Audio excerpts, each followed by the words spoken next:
नमस्कार साथियों, स्वागत है आज की 50 बड़ी और धमाकेदार खबरों के सफर में। बताइए आप हमें किस जगह से देख रहे हैं, कमेंट में जरूर लिखिए। अगर अभी तक चैनल को लाइक और सब्सक्राइब नहीं किया है तो फटाफट कर लीजिए, क्योंकि आगे आने वाली खबरें हैं एक से बढ़कर एक।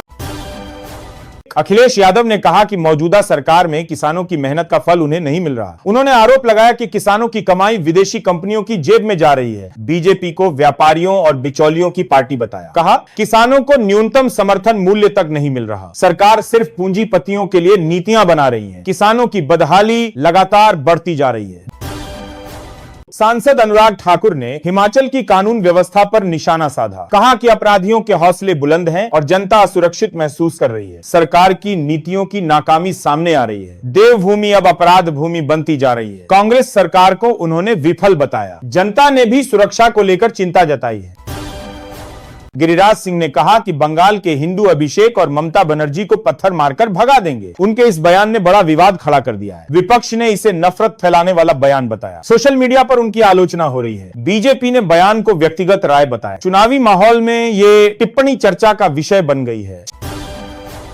आज सोने और चांदी की कीमतों में गिरावट दर्ज की गई। 22 कैरेट सोना एक 26 प्रति 10 ग्राम में बिक रहा है। 24 कैरेट सोने का भाव एक 32,300 प्रति 10 ग्राम है। वहीं चांदी 2,56 प्रति किलो के भाव से बिकी। बाजार विशेषज्ञों ने इसे अस्थायी सुधार बताया। निवेशकों को फिलहाल सतर्क रहने की सलाह दी गई है। मथुरा में कथावाचक अनिरुद्धाचार्य ने केकेआर और शाहरुख खान पर हमला बोला। उन्होंने कहा कि बांग्लादेशी खिलाड़ी खरीदना हिंदू विश्वास के साथ विश्वासघात है। यह बयान तेजी से वायरल हो रहा है। कई लोगों ने उनके समर्थन में टिप्पणी की, वहीं कुछ लोगों ने इसे भड़काऊ बताया। मामले ने धार्मिक विवाद को जन्म दे दिया है।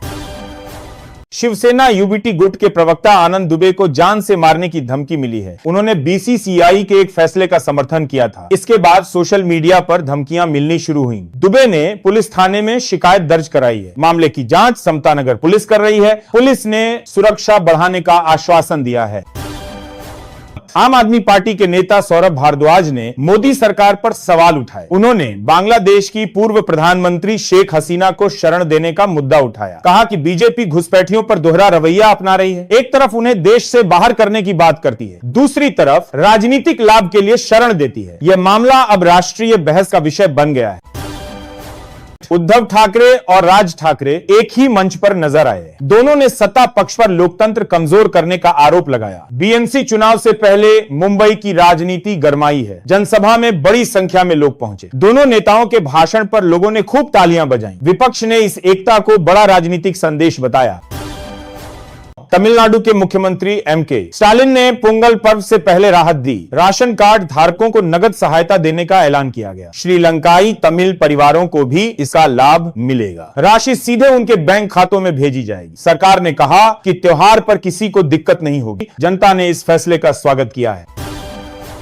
रणदीप सुरजेवाला ने मनरेगा को लेकर केंद्र सरकार पर निशाना साधा। उन्होंने कहा कि इससे 50 करोड़ लोगों को फायदा हुआ है। नए कानून से 12.5 करोड़ लोग प्रभावित होंगे। बीजेपी पर गांधी और राम के नाम पर प्रचार का आरोप लगाया। कहा गरीबों के अधिकार छीने जा रहे हैं। कांग्रेस ने इसे जनता विरोधी कानून बताया।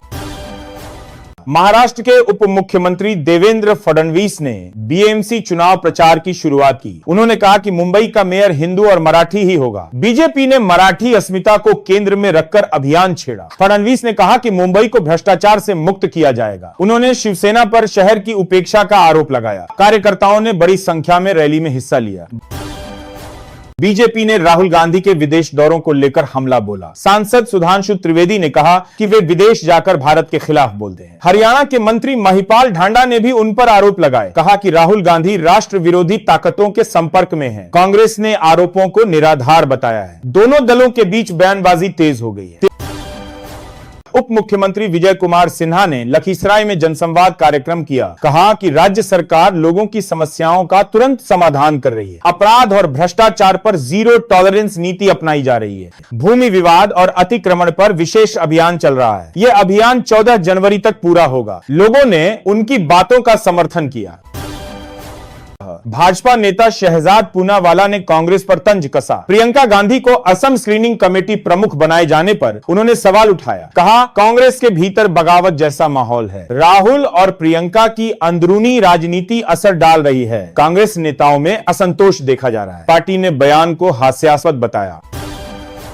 कांग्रेस नेता उदित राज ने मुस्तफिजुर रहमान विवाद पर प्रतिक्रिया दी। उन्होंने कहा कि केकेआर का फैसला व्यावसायिक है, सरकार पर दोहरा रवैया अपनाने का आरोप लगाया। कहा कि क्रिकेट को राजनीति से जोड़ना गलत है। उन्होंने शाहरुख खान के पक्ष में बयान दिया। विवाद सोशल मीडिया पर चर्चा में बना हुआ है।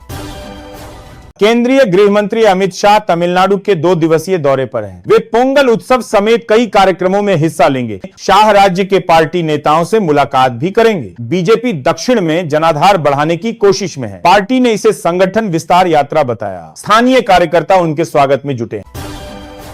सुधांशु त्रिवेदी ने राहुल गांधी पर फिर तंज कसा। कहा कि जब उनके मुख्यमंत्री ही उन्हें नहीं पूछते तो विदेश वाले क्यों बुलाते हैं। उन्होंने कांग्रेस को परिवार आधारित पार्टी बताया। राहुल गांधी ने इन आरोपों पर प्रतिक्रिया नहीं दी है। दोनों दलों के बीच जुबानी जंग जारी है। सोशल मीडिया पर भी यह बयान वायरल है।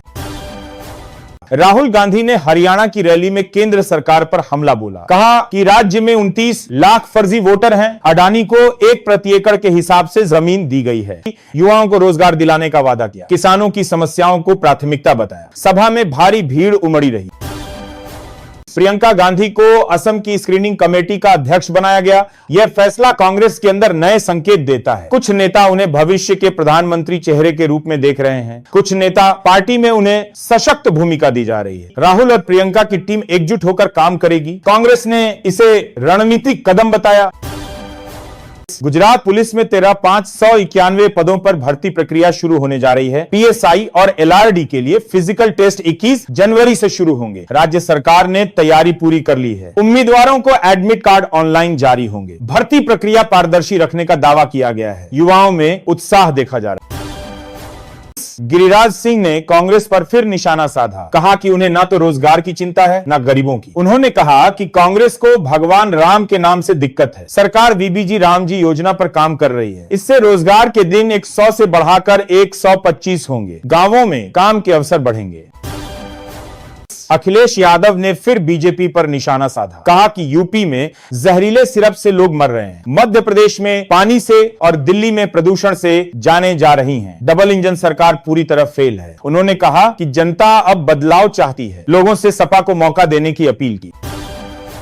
योगी सरकार ने चिकित्सा शिक्षा के क्षेत्र में बड़ी घोषणा की। साल 2026 में 1200 से ज्यादा नौकरियां दी जाएंगी। मेडिकल कॉलेजों में शिक्षकों और नर्सिंग अधिकारियों की भर्ती होगी। सरकार ने कहा कि प्रक्रिया पारदर्शी रहेगी। स्वास्थ्य सेवाओं को मजबूत करने का लक्ष्य रखा गया है। युवाओं में खुशी की लहर है।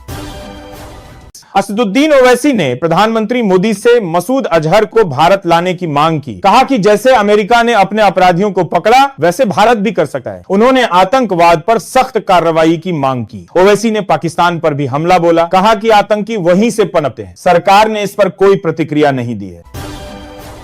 प्रधानमंत्री मोदी ने कहा कि भारत 2036 के ओलंपिक की मेजबानी की तैयारी कर रहा है। उन्होंने खिलाड़ियों को मेहनत और अनुशासन का संदेश दिया। सरकार खेल सुविधाओं के विस्तार पर जोर दे रही है। स्पोर्ट्स बजट में भी बढ़ोतरी की गई है। मोदी ने कहा कि भारत अब खेल शक्ति बनेगा। खिलाड़ियों ने प्रधानमंत्री का धन्यवाद किया।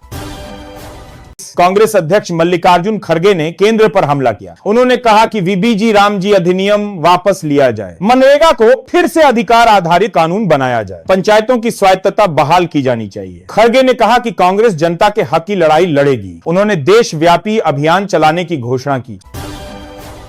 सांसद संजय सिंह ने अडानी को 1 में जमीन देने पर सरकार को घेरा। कहा कि 1050 एकड़ जमीन बहुत कम दाम में दी गई। उन्होंने प्रधानमंत्री मोदी पर निशाना साधा। कहा कि जनता को गुमराह किया जा रहा है। बीजेपी ने बयान को गलत बताया है। मामला राजनीतिक रंग ले चुका है। यति नरसिम्हानंद गिरी ने विवादित बयान दिया। कहा कि हिंदुओं को आईएसआईएस जैसा संगठन बनाना चाहिए। उनके इस बयान की हर तरफ निंदा हो रही है। पुलिस ने मामले की जांच शुरू कर दी है। धार्मिक तनाव बढ़ने की आशंका जताई गई है। सोशल मीडिया पर भी विरोध तेज है।